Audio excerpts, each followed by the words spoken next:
शिवपुर नाम के एक गांव में राजू और गौरी नाम के पति पत्नी रहते थे। वो लोग एक बहुत ही छोटे से घर में रहा करते थे। उन्हीं के गांव के बस स्टॉप के पास राजू एक पानी पूरी का ठेला लगाकर पानी पूरी बेचा करता था और एक प्लेट 10 रुपए में ही बेचा करता था, जिससे गांव के सारे लोग राजू के पास ही पानी पूरी खरीद कर खाया करते थे। राजू हर दिन सुबह बहुत जल्दी उठ जाता था और अपने काम में लग जाता था। पानी पूरी बनाने के लिए जो भी सामान की उसे जरूरत होती थी, वो सारी ही चीजें खरीदने के लिए बाजार चला जाता था और सारी चीजें खरीद कर लाने के बाद सारी चीजें अपने हाथों से बनाकर तैयार करता था। अरे भाई रामू, एक बात तो माननी पड़ेगी, तुम्हारी बनाई पानी पूरी का स्वाद तो बहुत ही बढ़िया होता है। हाँ भाई, ये तो बिल्कुल सही है। पता है ना, मैं पास के गांव में रहता हूँ, लेकिन हर दिन पानी पूरी खाने के लिए तुम्हारे ठेले पहुँच जाता हूँ। अरे भाई, अब हमें भी तो बता दो कि आखिर तुम पानी पूरी में ऐसा क्या मिलाते हो जिससे स्वाद इतना बढ़ जाता है। अरे सर, ये सब कुछ आपका प्यार और आपका बड़प्पन है। ये सब कुछ मैं इसमें मिला लेता हूँ और स्वाद अपने आप ही बढ़ जाता है। इस तरह राजू ने एक छोटी सी मुस्कान देकर उन सारे लोगों को समाधान दे दिया था, लेकिन उसने उन लोगों से कुछ नहीं बताया था।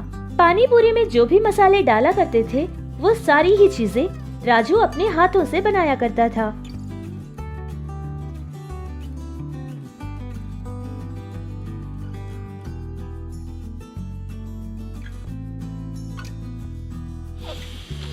हाँ, ये है मेरा असली राज।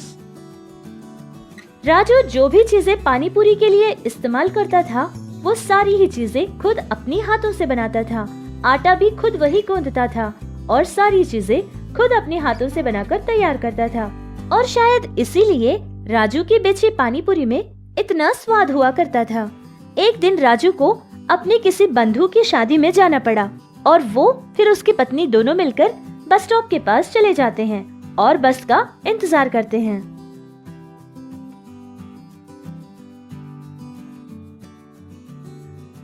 अरे भाई साहब, शहर में शादी है, बस शाम तक वापस लौट जाएंगे।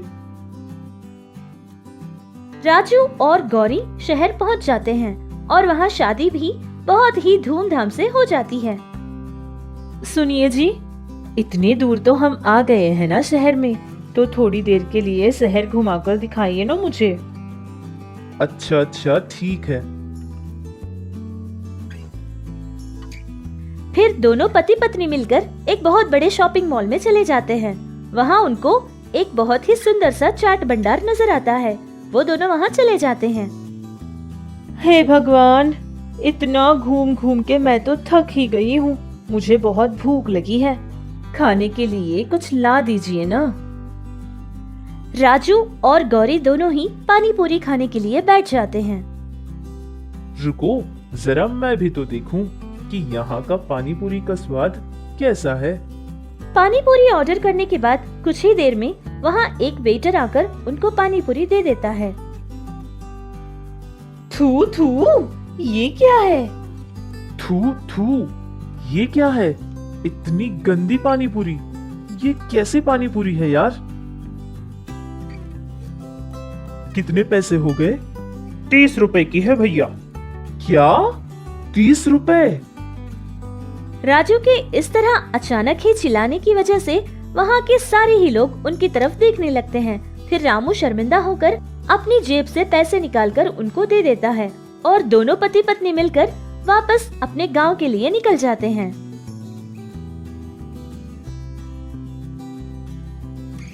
अजी, देखा आपने कि शहर में एक पानी पूरी की प्लेट 30 रुपए में बिकती है और हम लोग सिर्फ 10 रुपए में बेचते हैं।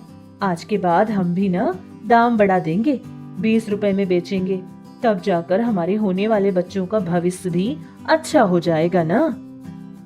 हाँ हाँ, ठीक है, हम ऐसा ही करेंगे। दूसरे दिन से रामू ने अपनी पानी पूरी का दाम बढ़ा दिया था। पहले वो एक प्लेट 10 रुपए में बेचा करता था और अब उसी प्लेट पानी पूरी 20 रुपए में बेचने लगा। गांव में उसकी सिर्फ अकेली पानी पूरी की बंडी थी, जिस कारण सारे ही लोग आकर उसी से पानी पूरी खरीदा करते थे। इस तरह राजू का काम ठीक ठाक चलने लगा और उसका फायदा भी दुगना हो गया था। मैंने पहले ही कहा था ना आपसे कि सारे लोग आप ही के पास खरीद कर खाते हैं पानी पूरी, क्योंकि उन लोगों को आपके बनाए पानी पूरी का स्वाद ही पसंद आता है। राजू का काम बहुत अच्छा चलने लगा। वो पैसा ज्यादा ही कमाने लगा, जिसको देखकर राजू की लालच कुछ और ही बढ़ गई थी। मैं हर दिन सुबह सुबह उठकर बाजार जाता हूँ और सारी चीजें खरीद कर लाता हूँ और फिर उनको अपने हाथों से तैयार करता हूँ।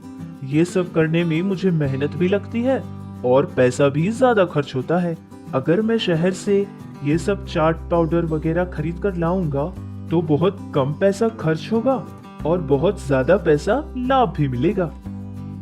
ये सब सोचकर राजू दूसरे दिन शहर चला जाता है और वहाँ से चाट का पाउडर सस्ता दाम वाला लेकर आता है और पानी पूरी बनाने के लिए जो आटा होता था वो भी बहुत ही कम दाम वाला लेकर आता है और उन्हीं से सारी चीजें बनाकर बेचने लगता है। लोगों को ये सारी बातें पता नहीं थी, जिसके कारण वो लोग राजू के पास ही पानी पूरी खरीद कर खाया करते थे। इसी तरह एक दिन राजू का एक बहुत अच्छा दोस्त रवि वहाँ पहुँच जाता है और अपने दोस्त राजू से पानी पूरी मांगता है।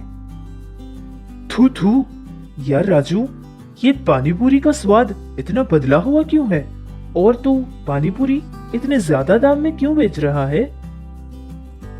ये क्या बकवास कर रहे हो? मैंने वैसी ही पानी पूरी बनाई है जैसे मैं हमेशा बनाता हूँ। वो तो बाहर की चीजों का दाम इतना बढ़ गया है तो मुझे भी अपने पानी पूरी का दाम थोड़ा सा बढ़ाना पड़ा। अब जिस काम के लिए आए थे वो काम करो और यहाँ से निकल लो। राजू की बातें सुनकर रवि को ये समझ आ जाता है कि राजू को लालच की बीमारी हो गई है। अब तो इसको सबक सिखाना जरूरी हो गया है। अच्छा ठीक है यार राजू, अभी मैं चलता हूँ। हाँ हाँ ठीक है।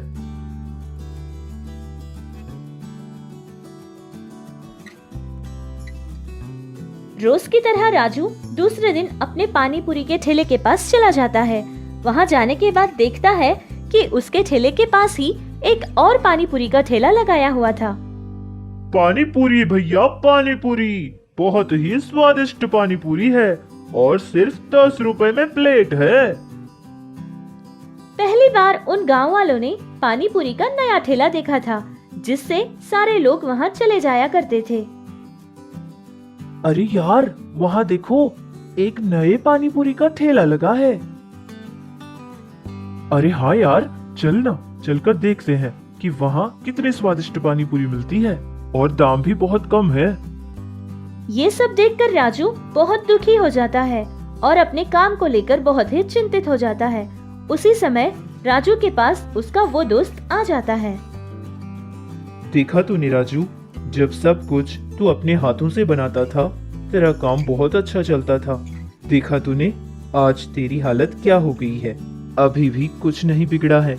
अगर तू चाहेगा तो सब कुछ पहले जैसा कर सकता है। इतना कहकर वो वहाँ से चला जाता है। ये मैंने क्या कर दिया? मैंने बहुत बड़ी गलती कर दी और लालच में मैं अंधा हो गया था। गांव के सारे लोगों को मैंने धोखा दिया। नहीं, आज के बाद मैं ऐसा कोई गलत काम नहीं करूंगा। मैं हमेशा जैसे पानी पूरी बनाता था वैसे ही बनाकर बेचूंगा।